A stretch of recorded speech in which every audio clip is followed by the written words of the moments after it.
সবার জানা আছে একজন সাহাবী, তার বাড়িটা হলো মক্কা এবং মদিনার ঠিক মাঝখান বরাবর তার বাড়ি। এই সাহাবী ইসলাম গ্রহণ করলেন, দিন গ্রহণ করলেন। দিন গ্রহণ করার পরই তার আপন চাচা বাপ দুনিয়া থেকে জন্মের পরপরই বিদায় হয়ে যায়। চাচার কাছে মানুষ হয়েছেন। চাচার কাছে যখন সংবাদ চলে গেল ভাতিজা কালিমা পড়ে মুসলমান হয়ে গেছে, চাচা বলতেছে, ভাতিজা শুনলাম তুমি নাকি কালিমা পড়েছ। সঙ্গে সঙ্গে ভাতিজা বলছে, চাচা শুনবেন কেন, আপনি আমাকে দেখেন।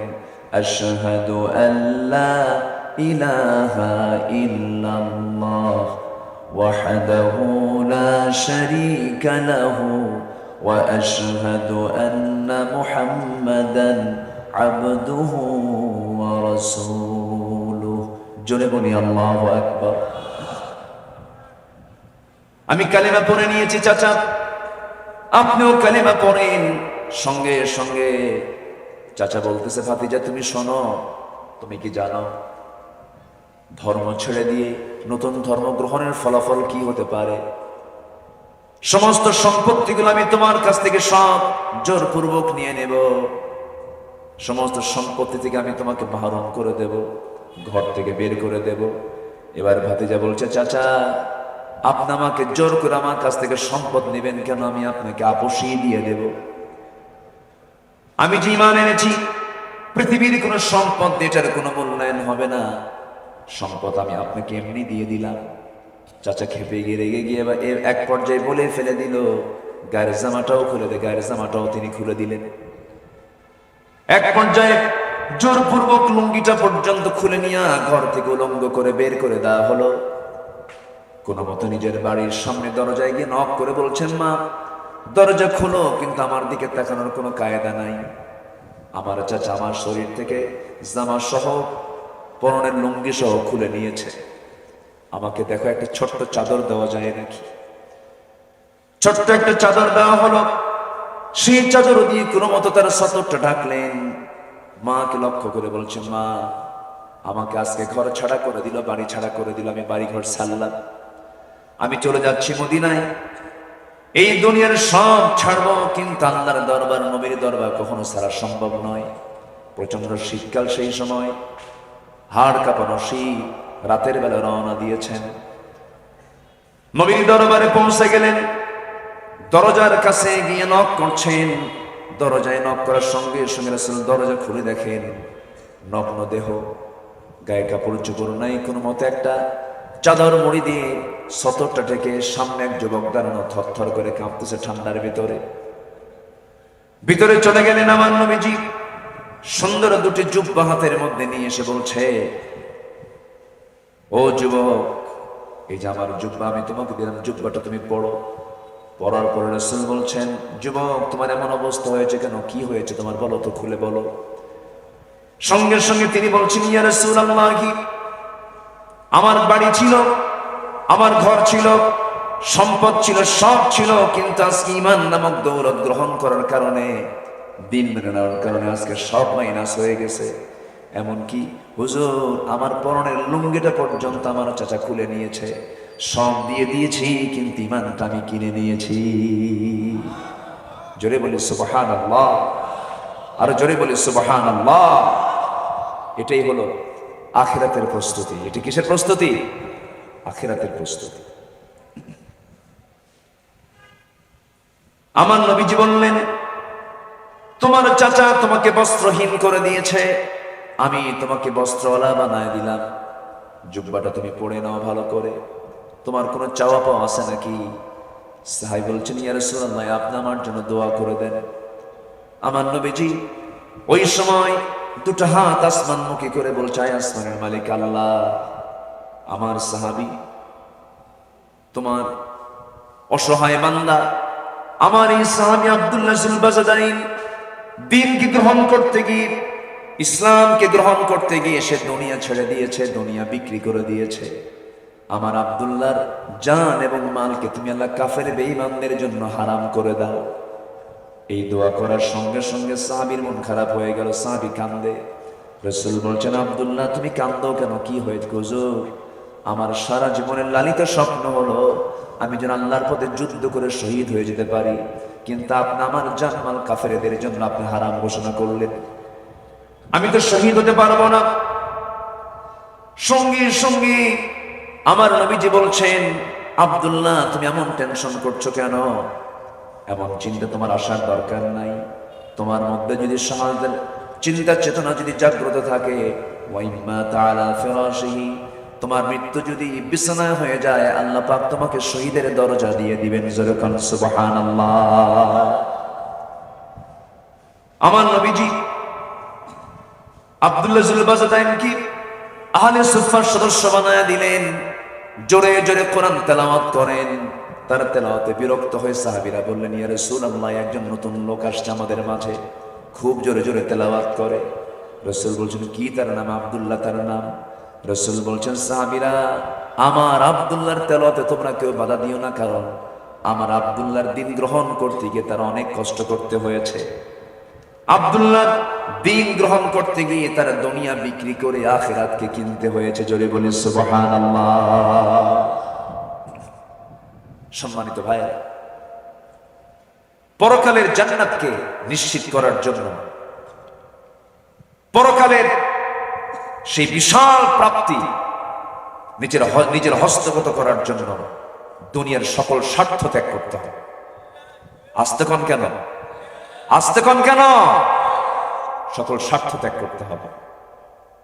সম্পদ কত লাগে? সম্পদের পাহাড় গড়েছিল, হাজার হাজার কোটি টাকার মালিক, একটা গ্রুপের মালিক সালমান এফ রহমান, বিশাল সম্পত্তির পাহাড় তার। কোথায় সম্পদ তার কাজে লাগলো না, বাঁচার জন্য কত চেষ্টা করলো, শেষ পর্যন্ত মাথার চুলটা কালো বানালো, দাড়িটা কেটে ফেললো। জানেন তো নাকি? জানেন তো নাকি? দাড়িটাও কাটলো, প্যান্ট খুলে লুঙ্গি পরলো, শার্ট কোট খুলে একটা গেঞ্জি পরলো। বাঁচার জন্য কত অজুহাত করলো, কত চিন্তা, কত ফিকির করলো। চললো নৌকায়, এমন নৌকায় চললো আর ভিড়ল না কোথাও। কোস্টগার্ড ধরে ফেলেছে, আইনমন্ত্রীকে নিয়ে চলে আসতেছে। আইনমন্ত্রী বলে, আমার একা নিয়ে যাও কেন? লোক তো আরেকটা আছে। আরেকটা কই? কই যে বসে আছে, চেনা যায় না তো। লোকটা কে? ওটা কি তরকারি বিক্রেতা নাকি? কে বসে আছে? কে দেখো, মাথার চুল কালো বানাইছে, মুখে দাড়ি নাই, ওটাই দরবেশ। কি কথা কি বুঝতেছেন আপনারা? কথা কি বুঝতেছেন? আমাদেরকে 16 বছর গালি দিয়েছে, বিভিন্ন ট্যাগ লাগিয়েছে, আমরা নাকি ধর্মের নামে রাজনীতি করি, আমরা নাকি ধর্মের ব্যবসায়ী। ধর্মের ব্যবসায়ী তারাই চ্যাম্পিয়ন, যারা নিজেদের প্রয়োজনে দাড়ি রাখে আবার দাড়ি কাটে। আসতে কোন কেন? তাদের নিজের প্রয়োজনে একই মাথায় পট্টি বাঁধে, আবার একই মাথায় তিলক লাগায়। এই চরিত্র আমরা তাদেরই দেখেছি। আমরা এটি শোষণ মুক্ত, জুলুম মুক্ত একটি সুন্দর বাংলাদেশ আমরা দেখতে চাই। দেখতে চান কিনা বলেন? আমাদের সব দেখা শেষ। 71 থেকে আজকে 2024 সাল, 53 বছর আমরা বহু নেতাকে ক্ষমতার মসনদে দেখেছি, এসেছে চলে গেছে। আমাদের সব দেখার পর্ব শেষ। কারো বাবার দেশ, কারো স্বামীর দেশ, কেউ বাপ নিয়ে ব্যস্ত, কেউ স্বামী নিয়ে ব্যস্ত। মাঝখান থেকে আমরা শেষ। আমরা আর কাউকে নিয়ে ব্যস্ত থাকতে চাই না। আমাদের সামনে একটাই পথ খোলা আছে। আগামীর দেশ হবে কোরআনের দেশ। আগামীর দেশ হবে কোরআনের দেশ। রাজি আছেন কারা কারা? হাত উঁচু করে দেখা।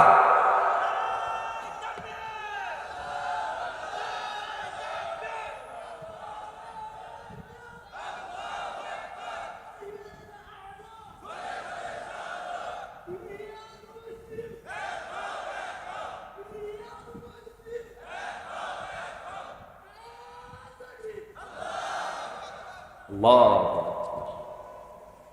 আল্লাহ কারে দিয়ে কোন নেতৃত্ব দেওয়ায় দেখছে। মুখ থেকে স্পষ্ট কথা বের হয় না, অথচ দেখেন সে লিডার হয়ে বসে আছে। বলি আলহামদুলিল্লাহ।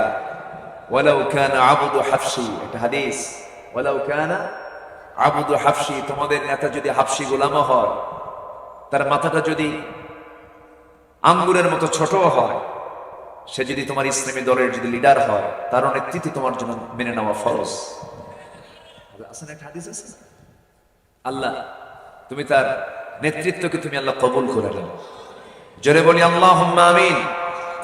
সম্মানিত ভাইয়েরা, সবাই দোয়া করেন একটা প্ল্যাটফর্ম যেন তৈরি হয়ে যায়, এই দেশে ইসলামী হুকুমত কায়েম হোক। সবাই চান তো নাকি? আসতে বলবেন না, সবাইকে চান, সবাইকে চান। আল্লাহ কবুল করুন, আল্লাহ কবুল করুন, আল্লাহ কবুল করুন। সম্মানিত ভাইরা, আমার নবীজি ওই সাহাবীকে নিয়ে কোন এক যুদ্ধে গেলেন। মনে আছে আপনাদের? মনে আছে? যুদ্ধে গেলেন, যুদ্ধ শেষ, আবার মদিনার দিকে ফিরে আসতেছে। হঠাৎ করে নবীর কানে সংবাদ আসলো, হুজুর আপনার সেই প্রিয় সাহাবী যে দুনিয়া বিক্রি করে আখিরাত কিনে নিয়েছে, সে আব্দুল্লাহ জুলবাসাদাইনের শারীরিক অবস্থা খুব খারাপ,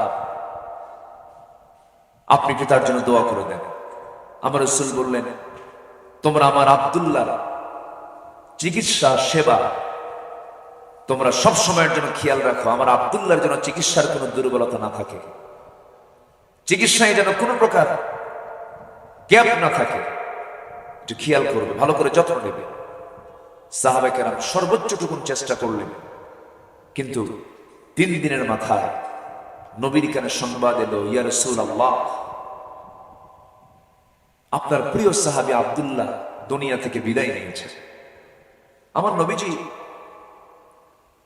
আবেগ আপ্লুত হয়ে পড়লেন, চোখের পানি ফেলে ফেলে কাঁদলেন। আহারে, আমার আব্দুল্লাহ দুনিয়া বিক্রি করে আখিরাত কিনে নিছে। জোরে কর সুবহানাল্লাহ। আমার নবীজি সাহাবায়ে কেরামকে লক্ষ্য করে বললেন, সাহাবীরা, আমার আব্দুল্লাহর জানাজার নামাজ কেউ পড়াবে না, তোমরা জানাজার আয়োজন করো, জানাজার নামাজ প্রস্তুতি নিয়ে নাও, তার কাফনের কাপড় পরায়া দাও। আব্দুল্লাহর জানাজার দায়িত্ব আমি কাউকে দেব না, আমি রাসূল নিজে তার জানাজার নেতৃত্ব দেব। জোরে বলি সুবহানাল্লাহ। নবীজি আমার জানাজায় দাঁড়ালেন। জানাজা সম্পূর্ণ করার পর নবীজি জিজ্ঞাসা করলেন, সাহাবীরা, আমার আব্দুল্লাহর কবরটা কোথায় খনন করেছো তোমরা? হুজুর, ও যদি পাহাড় দেখা যায়, পাহাড়ের ঠিক মাঝখান বরাবর। আমার নবীজি করলেন কি, সাহাবীকে ডাক দিয়ে বললেন, সাহাবীরা শোনো, আমার আব্দুল্লাহর কবর যেখানে খনন করেছো, আমাকে তোমরা সেখানে নিয়ে যাও, আমি সেখানে যাব। আমার আব্দুল্লাহর কবরে আমি কাউকে নামতে দেব না, আমার আব্দুল্লাহর কবরে আমি নিজে নেমে আব্দুল্লাহর লাশটা আমি নিজ হাতে আমি কবরে শোয়া দেব। কি ভাগ্যবান সাহাবী, দুনিয়া কিনেছেন না আখিরাত কিনেছেন? বলেন বলেন বলেন। আখিরাত কিনেছেন। আমার নবীজি জানাজা সম্পন্ন করে সোজা দাফন করার জন্য তার কবরের পাশে গিয়ে দাঁড়ালেন। দাঁড়িয়ে বলছেন, সাহাবীরা, আমি কবরে নামতেছে, লাশটা আমার হাতে দিয়ে তুলে দাও। আমার নবীজি কবরে নামার সঙ্গে সঙ্গে বলছেন, আবু বকর, তুমি কোথায়? আমার ডান দিকে আসো। ওমর, তুমি কোথায়? আমার বাম দিকে আসো। আমার নবীজি ঠিক মাঝখানে দাঁড়ানো। নবীজি হাতটা গায়ে দিলেন, সাহাবীরা তার লাশটা নবীর হাতে তুলে দিলেন। রাসূল বলছেন, আবু বকর মাথাটা ধরো, ওমর পাটা ধরো। 3 জন মিলে লাশ যখন কবরে শোয়ানো হলো, আমার নবীজি বুকের উপর হাত রেখে আল্লাহকে সাক্ষী রেখে বলছেন, আকাশের মালিক আল্লাহ তাআলা, আজকের এই মুহূর্ত পর্যন্ত আমি বিশ্ব নবী আমার আব্দুল্লাহর উপরে সন্তুষ্ট আছি, তুমি আল্লাহ তার প্রতি সন্তুষ্ট হয়ে যাও। এমন একটা দোয়া, এমন একটা সুন্দর দোয়া যখন পাশে দাঁড়ানো একজন সাহাবী, খুব দামি সাহাবী সাদ ইবনে আবি ওয়াক্কাস রাদিয়াল্লাহু আনহুর কানে যখন এই দোয়াটা যখন পৌঁছে গেছে, চিৎকার মেরে বলছেন, ও আকাশের মালিক আল্লাহ, আজকে আমি যদি জীবিত সাদ বিন আবি ওয়াক্কাস না হয়ে যদি মৃত সাদ বিন আবি ওয়াক্কাস হয়ে যদি ওই কবরের বাসিন্দা হতে পারতাম, আমি আমার নিজের জীবনকে ধন্য মনে করতাম। জোরে বলি সুবহানাল্লাহ, আর জোরে বলি সুবহানাল্লাহ। সম্মানিত ভাইয়েরা, তারা দুনিয়াকে তুচ্ছ মনে করেছেন, তারা আখিরাতকে প্রাধান্য দিয়েছেন। আমরা আখিরাতের দিকে চিন্তাটা ডিপ করে ক্ষণস্থায়ী চিন্তা মাথায় নিয়ে দুনিয়ার যদি চলতে পারি, অন্তত আমার দ্বারা হক লঙ্ঘিত কোনো গুনাহ কোনোদিন হতে পারে না। তাহলে আমাদের চিন্তায় থাকতে হবে আগে দুনিয়া না আখিরাত? আখিরাত। আমি কি শেষ করে দেব আলোচনা? বসে। সম্মানিত ভাইয়েরা, আখিরাতের প্রস্তুতির জন্য আমি মোট 13টি কাজের কথা বলেছি। এর মধ্যে চলতেছে হলো মাত্র 1 নাম্বার। আরো আছে কয়টা? আরো আছে কয়টা? তাহলে কি সময় লাগবে? সময় লাগবে। একটু বসুন, একটু মেহেরবানি করে বসুন। আমার আব্দুল রাজ্জাক ভাই বলেছিলেন যে আপনাকে আমরা 9:30 উঠায় দেব। তবে এটাই সিদ্ধান্ত ভালো, একটু আগে ভাগে উঠলেই ভালো। অনেক অতিথি বৃন্দ আসছিলেন। আমরা গত বছরের 31 অক্টোবর কখনো ভাবি নাই আজকের এই 2024-এর 31 অক্টোবরে এরকম মেহমান মানে চেঞ্জ হয়ে যাবে। চিন্তাও করা যায়নি। এই পরিবেশ যিনি তৈরি করেছেন, তৈরি করে দিয়েছেন, তিনি আমার কে? আসতে বলবেন না, তিনি আমার কে? আল্লাহ তাআলা। আল্লাহর বড় মেহেরবানি। তবে যুগে যুগে মুনাফিকরা ছিল, এখনো আছে। এই আন্দোলন যারা করলো,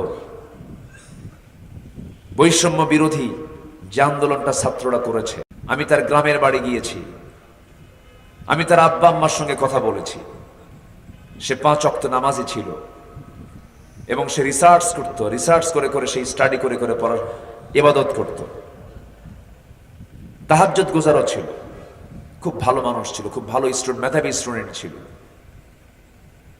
চিন্তা করুন, সেই জুলুম শাহীর জুলুম থেকে বাঁচার জন্য রাজপথে নামলো, মোকাবেলা করলো, এমন কি নিজের তাজা প্রাণটা পর্যন্ত সে বিলিয়ে দিল এই জাতিকে জুলুম থেকে বাঁচানোর জন্য। সে দুনিয়া থেকে বিদায় নিল। সবকিছু দেওয়া যায়, জান কিন্তু সহজে দেওয়া সম্ভব না। জান দেওয়া কিন্তু কঠিন। যত রক্ত লাগে দেব, প্রয়োজনে লোক পাঠাবো, আমি যাব না। আসতে কয়, আসতে কয়। এরকম লোকের অভাব আছে। সেই জায়গায় আবু সাঈদ দেশবাসীকে জুলুম থেকে বাঁচানোর জন্য নিজের বুকটা উজাড় করে জীবনটা দিয়ে দিল। এইদিকে ফতুয়া দেয়। আবু সাঈদ তো শহীদ হয়নি। আবু সাঈদ শহীদ হয়নি। আমার দেশে এই সিরাজগঞ্জ জেলায় চান্দাই কোনো মেবি হবে, একটা কলেজের সামনে সমাধি আছে, সেখানে লেখা আছে শহীদ আনন্দ কুমার মহন্ত। কি কথা কি বুঝতেছেন আপনারা? শহীদ আনন্দ কুমার মহন্ত মানে কি? লোকটা কি মুসলিম মনে হয় না হিন্দু? হিন্দুর নামের আগে কি লাগানো আছে? শহীদ। তাহলে যে দেশে একটা হিন্দুর নামের আগে শহীদ লেখা থাকে, হিন্দুও শহীদ হয়। আর যে আবু সাঈদ, সে একজন এজ এ মুসলিম জুলুম থেকে বাঁচানোর জন্য, জালিম থেকে এই দেশকে হেফাজতের জন্য রাজপথে জীবন দিল। আমার রাসূল বলেছেন, যদি কেউ আগুনে পড়ে মারা যায় শহীদ, পানিতে ডুবে মারা যায় শহীদ, শুক্রবারে মারা যায় শহীদ, বিদ্যুৎ স্পৃষ্ট হয়ে মারা যায় শহীদ। সম্মানিত ভাইয়েরা, দেশের জন্য, দেশের মানুষকে বাঁচানোর জন্য, এরপরে জুলুম থেকে, অত্যাচার থেকে বাঁচানোর জন্য, আলেমদের প্রতি অত্যাচার বন্ধ করার জন্য যে জীবন দিতে পারে, সেই জীবন দেওয়াকে সাধারণ জীবন দেওয়ার সঙ্গে তুলনা করা যাবে? আমরা দোয়া করি, আল্লাহ তুমি তার শাহাদাতকে কবুল করে নাও। জোরে বলি আল্লাহুম্মা আমিন। আরো জোরে আল্লাহুম্মা আমিন। আমার দেশে কিছু ফতুয়া সন্ত্রাস আছে। কি সন্ত্রাস? ফতুয়া সন্ত্রাসী। এই সন্ত্রাসী একটা গ্রুপ আছে। কয়েক বছর আগে রাজশাহী থেকে একটা ফতুয়া আসলো, রাজশাহী থেকে ফতুয়া দিল কিয়ামত পর্যন্ত হরতাল হারাম। কি করলো? কিয়ামত পর্যন্ত হরতাল হারাম। আচ্ছা বলেন তো, এই 5 আগস্টের বিজয় এসেছে হরতাল ছাড়া? আসতে কয় হরতাল ছাড়া হয়েছে? হরতাল ছাড়া হয়েছে? দেশকে অচল করে দিতে হয়েছে, রাস্তাঘাটকে বন্ধ করে দিতে হয়েছে। বিজয়ের পর 5 আগস্টের পর ওদের ফতুয়া পাল্টে গেছে, আর কোনো কথা নাই। যাদের ফতুয়া অবস্থার পরিপ্রেক্ষিতে চেঞ্জ হয়, এরাই হচ্ছে জাতির বড় গাদ্দার, এরাই হচ্ছে মুনাফিক। আল্লাহ তুমি এদের থেকে আমাদেরকে হেফাজত করো, জোরে বলি আমিন, আরো জোরে আমিন। সম্মানিত ভাইয়েরা, তাহলে আখিরাতের প্রস্তুতির জন্য 1 নাম্বার পুঁজি হলো আমার ঈমান ভালো করে আনবো, জোরে বলি ইনশাআল্লাহ। সবাই নামাজ পড়িত নাকি? এশার নামাজ পড়েছি সবাই? সবাই কি এশার নামাজ পড়েছি? বলি আলহামদুলিল্লাহ। ফজর কি সবার হবে? সবার কি ফজর হবে? জোরে বলি ইনশাআল্লাহ। সম্মানিত ভাইয়েরা, আখিরাতের প্রস্তুতির জন্য নাম্বার 2 হলো তাকওয়া অর্জন করা। কি অর্জন করা বলেন? তাকওয়া। মন যা চায় তা করা যাবে না। মন তো অনেক কিছুই চায়, কিন্তু তা করা যাবে না। আমার মন যা চায় তা করব না, আমার আল্লাহ যা চান আমি তাই করব। আল্লাহ রাব্বুল আলামিন বলেন, ইয়া আইয়ুহাল্লাযীনা আমানু তাকুল্লাহা ওয়া কুলু قولا سديدا يصلح لكم أعمالكم ويغفر لكم ذنوبكم ومن يطع الله ورسوله فقد فاز فوزا عظيما জোরে বলুন আল্লাহু আকবার। নাম্বার 3 হলো ন্যায় প্রতিষ্ঠা করা, সদাচারী হওয়া। যার মধ্যে ন্যায় বিচার থাকবে না, ন্যায় প্রতিষ্ঠা থাকবে না, সে বান্দা কখনো আখিরাতে নাজাত পাবে না। ন্যায় চিন্তা তার মাথায় থাকতে হবে।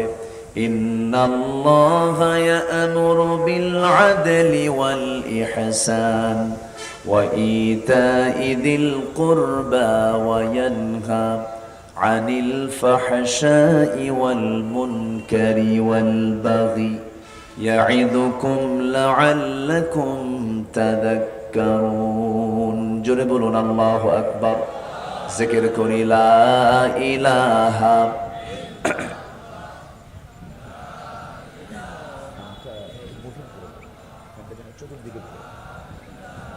একদিকে করে দূরে দেন, বাতাস বেশি লাগতেছে।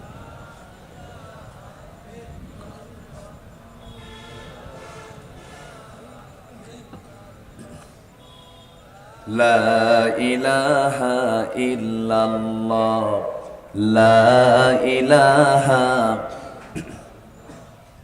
লা ইলাহা ইল্লাল্লাহ মুহাম্মাদুর রাসূলুল্লাহ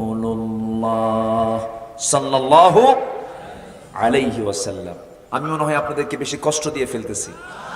2-1 জন করে ওঠেন কেন? হ্যাঁ, উঠতেছেন কেন? সৌন্দর্যের খেলাফ। মাহফিলে বসে যদি মনে হয় উঠবো কখন, ভাল লাগে না, তাহলে ভাবতে হবে ছেঁচড়া শয়তানের পিছনে লাগছে। বসেন। আপনি যদি কথা নাও বোঝেন, আপনার কথা যদি নাও বুঝে আসে, বুঝতেছেন না কথা, শুধু মাথায় এতটুকু রাখবেন, যতক্ষণ বসে থাকবেন ততক্ষণ ফেরেশতারা আপনার জন্য দোয়া করবে।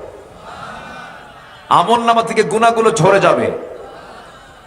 এমন একটা সুন্দর জায়গা থেকে আপনি কেমনে উঠে দাঁড়ান? বসেন।